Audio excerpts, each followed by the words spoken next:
Here's a video to review how to make a contact sheet in Lightroom. Let's launch Lightroom Classic, Adobe Lightroom Classic, and hopefully our computers have access to that. And this program, for beginner users, or particularly those that have used Photoshop before, is not an intuitive thing. It is intended to operate with lots of images all at once, not one at a time like Photoshop. But if you're a commercial photographer, let's say you do weddings, or let's say you take thousands of pictures of food items for a catalog and you're managing hundreds of files, Adobe Lightroom is for you. But let's use the images that we shot to create what's called a contact sheet. So launch the program. And if you've never used Lightroom before on your computer, it may ask you to create a new catalog, or you have to create a new space for images to work on. You can't just open up an individual file like Photoshop. So go to File, pull down menu, and create New Catalog. I'm going to call this Me Art 214. I'll say LR for Lightroom files. And what Lightroom wants to know is every time you work with a bunch of images, it saves it to a particular workflow. So you could create a workflow for this course if you want to. So I'll create that catalog. And it may give you some options on how often do you want this to get backed up or synchronized. I'm just going to skip it for now. Room may disappear, and now it's going to open up with a new catalog. In other words, a new place to put images. So now we want to access our 12 shots that you've taken for this contact sheet assignment called bracketing. And I've already put my 12 images inside a folder on my desktop. Plug in your SD card from your camera into your Mac, and you can search for those raw images, but just beware, if you go to your camera SD card and you hit import, it's going to give you every single image that's on your camera, and that may take a long time. So I put my shots in a separate folder. Come down to the left side, and you'll notice there's a little import button here. Click on that. Import on the left-hand side. Now, Lightroom should give us access to different folders or things that are on our computer. Now, if you're like me and you need to wear glasses close up, get ready, because Adobe Lightroom has, I think, the smallest working font of any program I've ever used. These are small little letters here. So I'm going to look for my location. I already took my shots. It's called Peel Bracket Shots. You need to find yours. I'll double click on it. And then my images are here. I selected 12 for this assignment, 3 shots of 4 scenarios. Once you see all of those images that have been imported, I'm going to select all of them. Make sure that these are the ones I want. If there are any that you don't want, of course, you would select only the ones you want. Omitted ones don't have a check mark, or they're not highlighted. You can go uncheck everything and then check what you just want to bring in. It's your call. Once you have highlighted the images you want to use, we're going to come over to the right-hand side. This time, the right-hand side bottom, and there's another import button. We'll click on that. So now it's bringing these images into that folder, that working area that we created earlier. Go to Library, and this is essentially saying, here's what we're working on right now. Now, the next step we want is to organize our images, because we're going to create a presentation of 3 rows of each image, and we want it to go in order.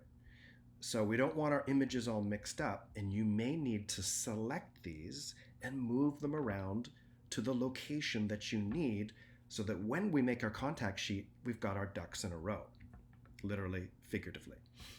Now to do that, you'll want to select on the left-hand side where you can see my cursor, highlight the location. Lightroom needs to know, where are these images located? Because if it doesn't know the location, you can't move stuff around. So down here up on the low end is our film strip. I'm going to deselect those. If I come up to the library, I can move things around. Our contact sheet is going to be presented with 4 rows of 3. I want us to show our underexposed first, average, and then the brighter or overexposed by 1. You can see that my shots are a little bit mixed up because when I shot them a little bit differently when I did them in camera. So I'm going to left click and drag, and now I've got my -1, average, +1. I'm going to do that for all of them. There's my -1. Yep, this is my -1. Okay, and let's just check. Row number 1, whatever your scene is of 3, should go -1, average, +1. And then we've got the next row, -1, average, +1, -1, average, +1, -1, average, +1. 4 rows of 3. Move everything around until you've got it good to go. Now don't edit anything, don't change it in Lightroom, just show us your raw files. Now you'll notice over on the right hand side, see over here where I'm moving my mouse, it gives you information on each shot. Every time you click on an image, it will show you any number of things that's going on with that image. And because these images are shot in RAW, there's a lot of metadata attached to them. You can change or customize what you like to see. It's where the mouse is moving right there. Personally, I like to know where is it located, the folder, dimensions, my camera, my metering mode, which is spot or center, file size. I love to have exposure, and you want that for this assignment too, so you know which is your average, which is below, and which is overexposed. Exposure program manual or ISO, and you can even have a lens setting, and it'll tell you what lens you use to shoot the images with. Once everything is in order, we're going to go to print up here at the top menu.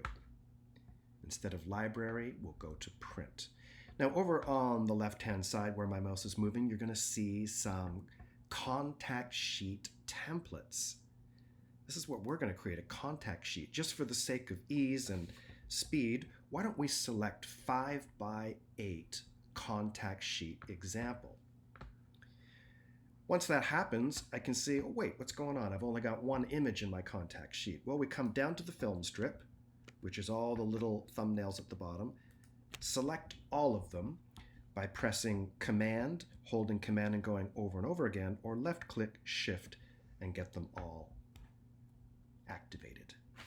Then, if you'll notice on the right-hand side, over here, we've got different options for rows and columns. Here's how we're going to do ours for this particular assignment. We're going to go 4 rows, so move the slider to 4. We're going to go 3 columns, so that should put everything in order for us, assuming, of course, that we had everything in the right order in the library. If it's not where it's supposed to be, go back to the library and repeat the steps. Notice again, for every scenario, we've got -1, average in the middle, +1. Next, we're going to make labels for these. Right now, the default for each image is just like a boring file name, DSC, blah, blah, blah. We're going to change that. We're going to go scrolling down on the right-hand side. You'll see a little checkbox that says photo info. So make sure that's selected. I'm going to select 12-point font just so it's a little bit bigger and easier to see. And right here, instead of file name, let's go edit. And then you'll see a pop-up window that gives you options for what labels you want to put on each image in your contact sheet. File name, I don't care. Select that and delete. Let's put the ones that matter for us, because this is a bracketing contact sheet. And we want to see how shutter speed and f-stops change from the low to high side of average. So I'm going to put in right here in EXIF data. See that field right there, guys? That's the metadata that's attached to your raw file. Let's search through these little menus here. We're going to insert exposure first. That's going to give us our shutter speed and our aperture. That's cool. And then I find if we go down, if you leave a bunch of spaces, this is just me being a neat freak. If I keep hitting the space bar and I drop down to the next line, oh, it won't let me do that. Okay. Next one we'll choose is exposure program. So if you don't see it, highlight it. We'll put that in. Then let's put our ISO speed rating in. And then let's make sure that we know we're in manual mode. So choose your exposure program option, insert that.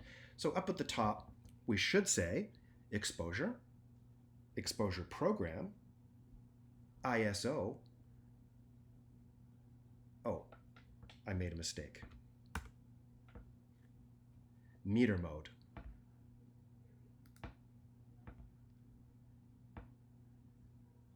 There we go. Exposure, exposure program, ISO, meter mode. So when I say done, everything comes in the information that I would like you to have on your contact sheet. Now, if you want to get persnickety about this and you don't like the fact that all of the labels are running into each other and they're really, really crowded, it is possible to isolate exposure by moving the spacebar. This is what I tried to do earlier and it didn't work on its own. So I've got exposure on its own and then the other, like, secondary stuff. So now if I say done, I can see my shutter and aperture clearly on line 1 and then the other information down below.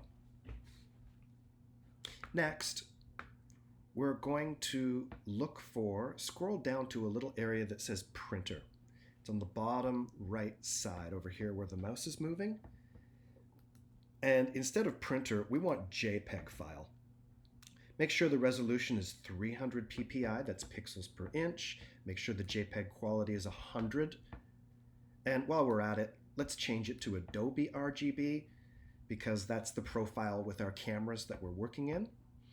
And then we're going to say print to file, and then you'll save this, and it's going to be saved in the same way that your other files for this assignment are saved.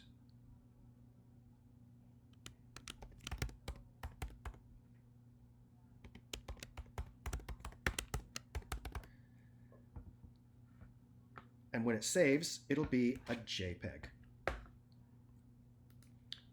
And then when we